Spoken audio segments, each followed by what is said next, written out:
As you know, I have been screening advanced breeding line from a number of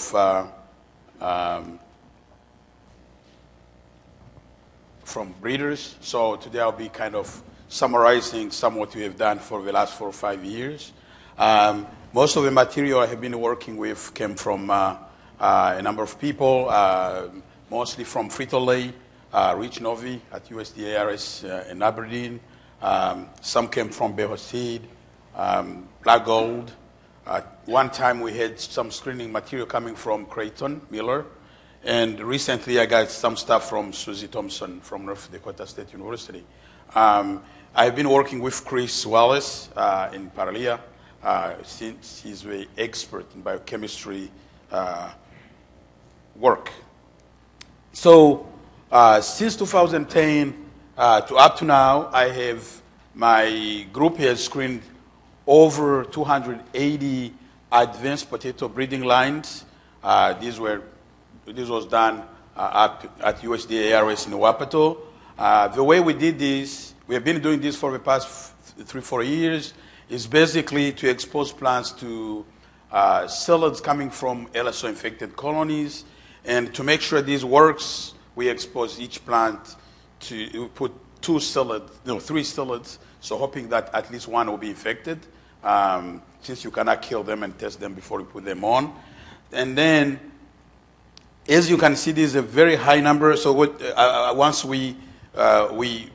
those plants are planted in here, get exposed to psyllids, and then psyllids are allowed to feed on the plants for about a week. Then we spray the plants using, a number of insecticides to make sure these psyllids are gone, and then just we monitor those for symptoms. So since this was a high number, you cannot replicate all these entries. So initially, we used what we call quick, dirty screening. So you send me some material, and I want to see if there's something there. And it's basically a non-replicated trial where we, for each entry, you get a cage, you put up to 8 plants, and each plant gets exposed to psyllids individually. And we use Atlantic as a control, since we know that Atlantic is highly susceptible to zebra chip. Then you monitor to see what's going on, and at the end of a season, you harvest these, you check the tubers, and you fry them if necessary. So, as you can see here, for example, to give you an example how the technique really works very well, these Atlantics. So these are coming from plants which have been exposed to psyllids, 3 psyllids per plant for about a week. And the reason why we do eliminate them, I would say the screening is mostly related to Lso rather than psyllids, because you are exposing these plants to Liberibacter briefly, then we remove the psyllid so we do not confound the result of Lso and psyllid feeding. And so you can see here we have these psyllid, these plants have been exposed to psyllids, and those are no psyllids. You have to put controls, and you can see basically the technique works very well. All you need is a couple of psyllids on the plants and for a week, and then you're going to get zebra chip or not. So what did we find? Basically, out of those over 280 cultivars we have, entries we have screened over the past 4 years, over 200 exhibited very severe symptoms. You can see here as an example, here you have Atlantics, which uses control, and you can see a couple of entries up there. The symptoms are even worse than Atlantics. So once you get something like that, there's no need to go further, because these things are highly susceptible. You don't even need to fry them, because the symptoms are very obvious. So most of these lines, the one thing I have to say, all the time we have done this screening, we see above ground symptoms. And so, but when we get some down in the tubers, that's where we tend to see the differences. So again, most of these entries, more than 200, have shown severe symptoms, and kind of they just get eliminated. But surprisingly, interestingly, some of the lines, some of the entries, you get above ground symptoms. You see infection in the plant. But when you get the tubers, raw tubers, you can see, you cut them, they don't really show any stripes or anything. But once you fry them, they just stripe. I don't know what's going on here, but these we have done many times. Sometimes, well, let's repeat this and see what's going on. And most of these, when I see something like this, then we move them to something called in-depth screening, because you want to see if what you are seeing, it's not hoax. So many of these, we have done them more than one times. And every time we do, what you end up is you get plant tubers, no symptoms. But again, when you fry them, you get these stripes. So we have seen these in about 35 to 40 lines. So here are some examples. Those are coming from Frito-Lay. Those are Frito-Lay lines. And here are more. You can see when you look at those fresh tubers, there is nothing when you slice them. But once they hit the hot oil, they just stripe. We have more. Those are from Rich Novy, from ARS Aberdeen. You can see again, the symptoms in the fresh is, light to kind of none. But once you fry them, they, stripe. So to me, still, something's going on here. Because when you have like Atlantics or other ones I showed before, they just show you bad, severe symptoms in raw tubers, but these don't. So which suggests to me something's going on here, which is masking the symptoms in the fresh. So more, or those you can see, and those chips are coming from those same tubers, which are shown right there. We had some coming from which were provided by Black Gold. We call them North Dakota. We don't really know where they come from. But again, you can see it's kind of fairly very consistent. So we have seen these in 3 dozen of entries we have screened over the last 4 years. Then we get to a stage out of these, we found a dozen, I would say 10 or so lines, which even though you don't see any symptoms in the raw tuber, but the symptoms in the fries, the chips are light as well. And you can compare with Atlantics here, with clean Atlantics, and you can see these have been exposed to LSO, and that's what I call kind of tolerant or promising lines. So once with these, once we get to those with light or no light symptoms, we put into what we call, we upgrade them to what we call in-depth screening.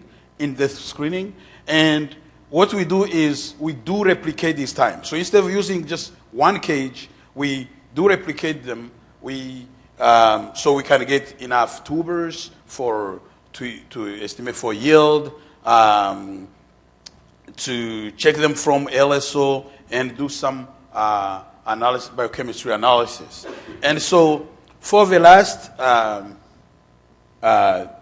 3-4 years, some of these 7 lines have been kind of consistent. I've looked at these more than 2 years, and I reached the same result. So here's an example. You can see this one has been came from Beoseed, and of course this is showing fairly bad symptoms. You can see this has been exposed to LSO, and I'm not even sure it's not probably a chipping the fresh potato variety. Those you can compare to the controls, but these, for some reason, we kept looking at these for a while. But there are some which are really good. You can see this one coming from Rich Novy, and you can see symptoms in the resulting from these tubers. They are kind of light. Now, if you compare with psyllids, plants which have not been exposed to LSO. So I have to point out something right here. Most of these potatoes, we do process them immediately after harvest. So it doesn't mean if you store them, you may see Liberibacter symptoms developing later. But most of these, we do them as soon as we get harvested. we check them and we fry them. And so here we have another one, again, from Rich Novy. And you can see it really looks good. You can see these. And we have, this is not like 1 year. We have done these about 3-4 years, screening it and reaching the same result. So here we have one from Frito-Lay. You can see this one, again, this has been in the trial for more than, I think, 3-4 years. And you can see it has been consistent if you compare with the kind of controls which have never been exposed to LSO. Here there is another one.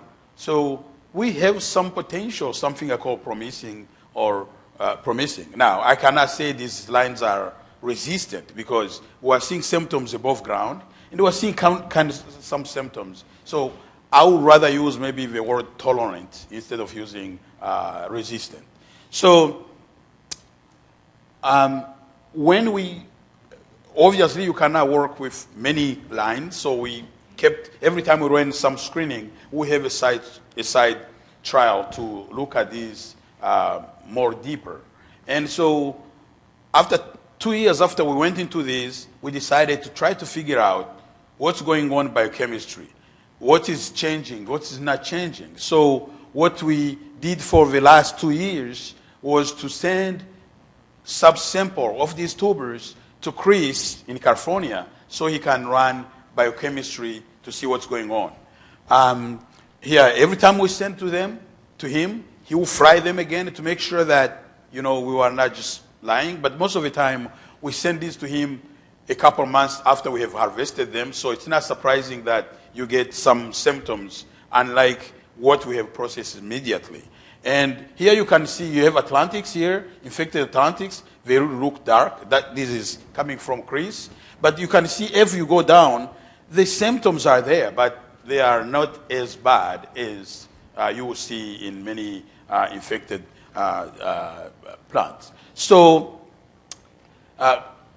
Chris and our group, we did run some LSO testing to quantify how much LSO is in these tubers. Basically, when you compare infected Atlantics, comparing with these lines, you can see here, again, I know many people have been using, when we talk about real-time PCR, qPCR, the CT value, the higher it goes, the less library bacteria you have in.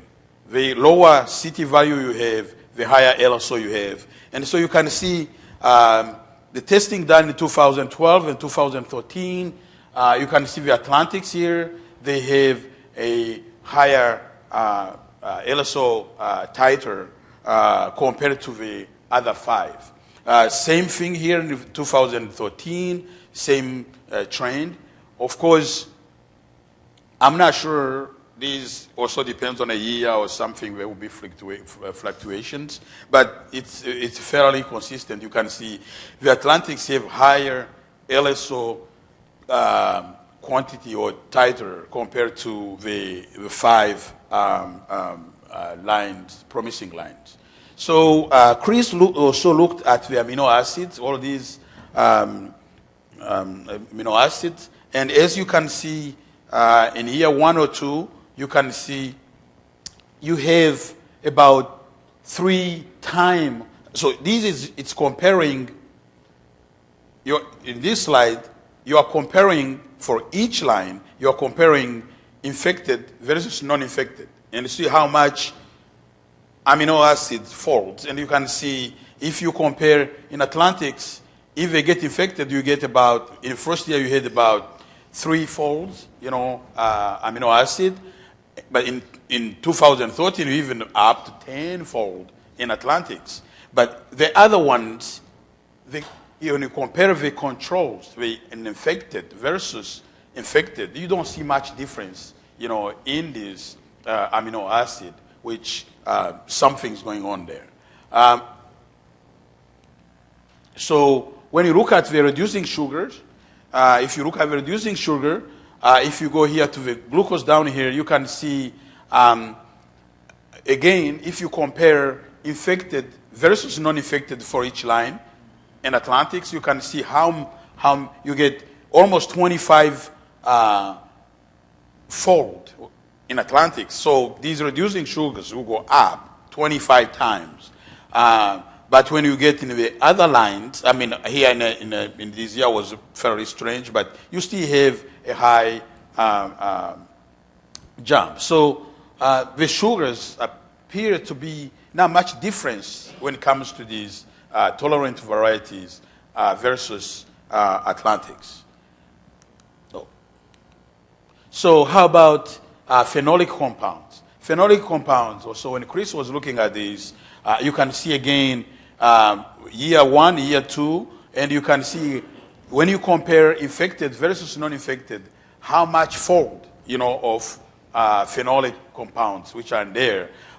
In year 2, you had more than 100 times in Atlantics, fold. Phenolic just increased compared to when you look at other what we call the tolerant lines, they really definitely significantly different.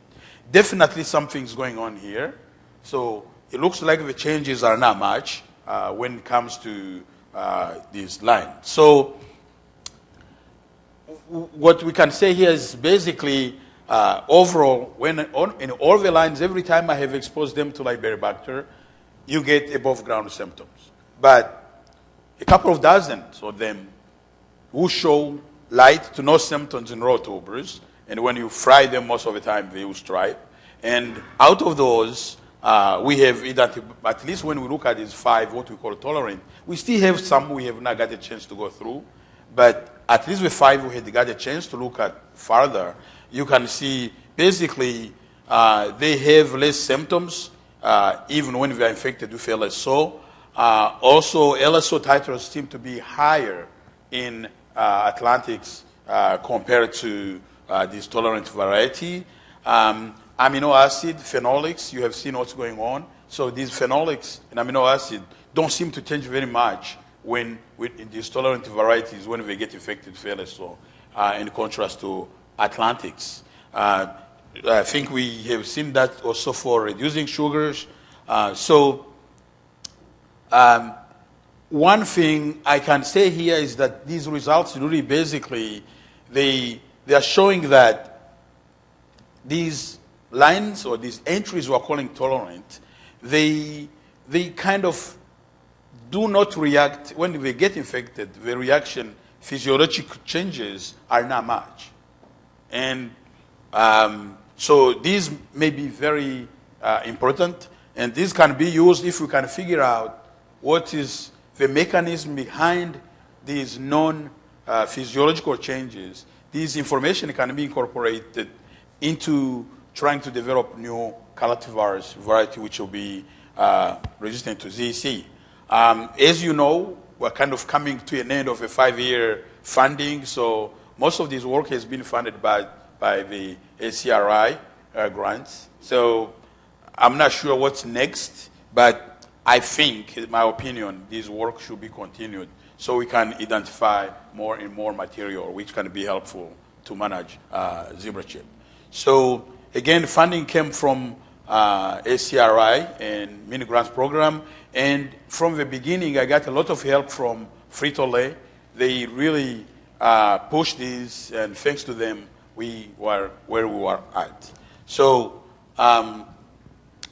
we're pausing in the field. That's what we're trying to look at those things. Kyrie, are you here? Francisco?